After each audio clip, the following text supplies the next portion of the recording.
Percival B. Shelley nació en una familia muy acaudalada de la alta burguesía de Sussex, descendiente del conde de Arundel. Hijo mayor de Sir Timothy Shelley y Elizabeth Pifford, se convirtió en heredero del segundo baronet del castillo de Goring en 1815. Su primera instrucción educativa la recibió al estilo de las familias adineradas en su propia casa. En 1802 ingresó en la Academia de la Casa de Sion en Bradford y 2 años después en el prestigioso Colegio de Eton.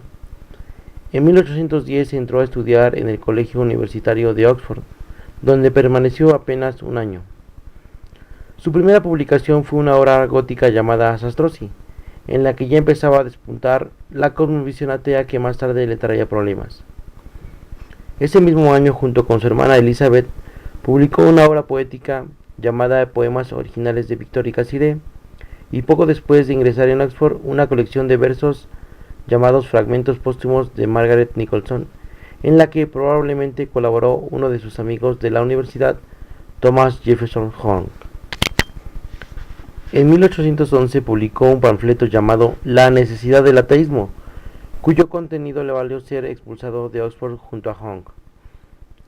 4 meses después de ser expulsado de Oxford, Shelley, de apenas 19 años, se fugó a Escocia con una joven de 16 llamada Harriet Westbrook, hija de un posadero de Londres. Después de casarse con ella, Shelley invitó a su camarada Hong a compartir su casa y su esposa, según los ideales que propugnaba sobre el amor libre. Ante la negativa de Harriet, Shelley abandonó sus pretensiones y volvió con ella a Inglaterra, donde pretendió dedicarse a escribir. Atraído por el clima político de la época, viajó a Irlanda para unirse al movimiento radical de escritores de panfletos.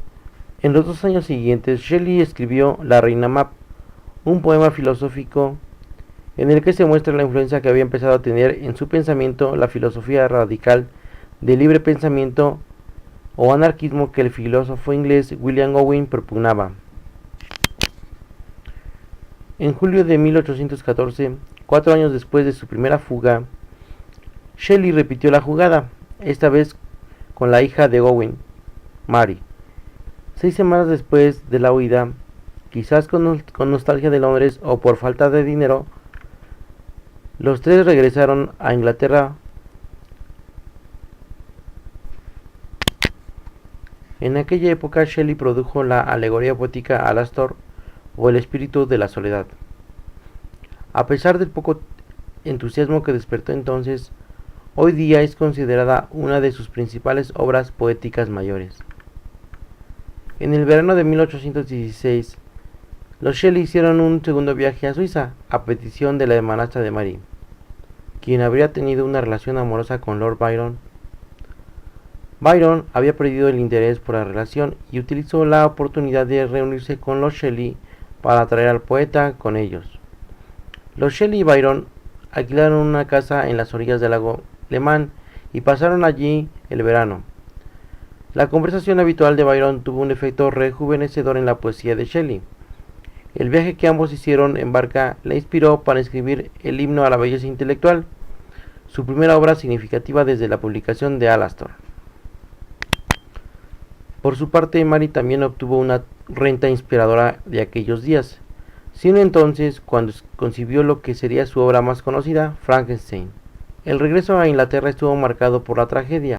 La hermanastra de Mary, Fanny, se suicidó en otoño y en diciembre del mismo año, Harriet, supuestamente embarazada, hizo lo propio arrojándose al lago Serpentín, que está en el centro del parque londinense. En los meses que siguieron, Shelley participó en el círculo literario que rodeaba al personaje de Leigh Hunt y durante ese periodo conoció a John Keats.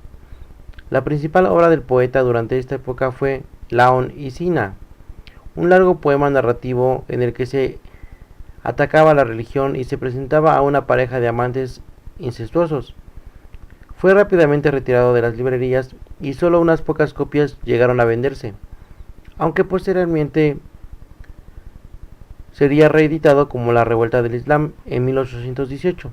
En la última parte de aquel año escribió Julián y Madalo, una descripción ligeramente disfrazada de las conversaciones que Shelley y Byron mantuvieron en sus viajes en góndola por las calles de Venecia, que regularmente terminaban en una visita a un manicomio. En 1820, Shelley escribió el extenso drama lírico Prometeo liberado, una suerte de continuación del Prometeo encadenado de Esquilo, pero apartándose conscientemente de la figura de un Prometeo reconciliado con Júpiter. La tragedia había de devolver en forma de muerte. El hijo de Shelley, William, murió en 1818 de unas fiebres en Roma, y su hija recién nacida murió en 1819 durante otra mudanza. Los Shelley se trasladaban de una ciudad italiana a otra. Shelley completó su Prometeo en Roma, a donde fueron después de dejar Venecia, y pasó el verano en 1819 en Livorno, escribiendo una tragedia, Los Cenci. También durante este año, y quizás impulsado entre otras causas por la masacre de Peterloo, escribió sus poemas políticos más conocidos: La máscara de la anarquía, Hombres de Inglaterra y La bruja del Atlas. Probablemente sus obras más conocidas durante el siglo XIX, así como el ensayo La perspectiva filosófica de la Reforma, la que resulta ser la exposición más completa de su ideario político. En 1821, inspirado por la muerte de John Keats, Shelley escribió la alegoría Adonais. En 1822 convenció a James Henry Langhorne, el poeta y editor británico que había sido una de sus principales apoyos en Inglaterra, para que se trasladara a Italia con su familia. Su idea era crear, con Hone y Byron, un periódico, The Liberal, en el que Hone sería el editor, que disimiese los controvertidos escritos que salían de sus plumas y que sirvieran como contrapunto a los periódicos de corte conservador como la revista Blackwood y la revista Quincenal. El 8 de julio de 1822, poco antes de cumplir los 30 años, Shelley pareció ahogado en una repentina tormenta mientras navegaba en su velero. El cuerpo de Shelley fue recuperado y más tarde incinerado en una playa cerca de Viareggio. Su corazón fue extraído antes de la cremación y fue guardado por Mary hasta que ella se reunió con Percy, pero sus cenizas reposan en el cementerio protestante de Roma. La influencia de Shelley fue muy superior en los años posteriores a su muerte que en vida.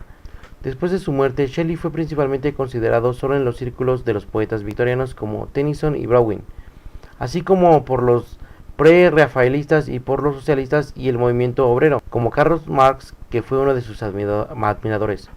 Solo al final del siglo XIX, el trabajo de Shelley, o mejor dicho, su trabajo más inocuo, se hizo respetable entre la burguesía y la alta sociedad.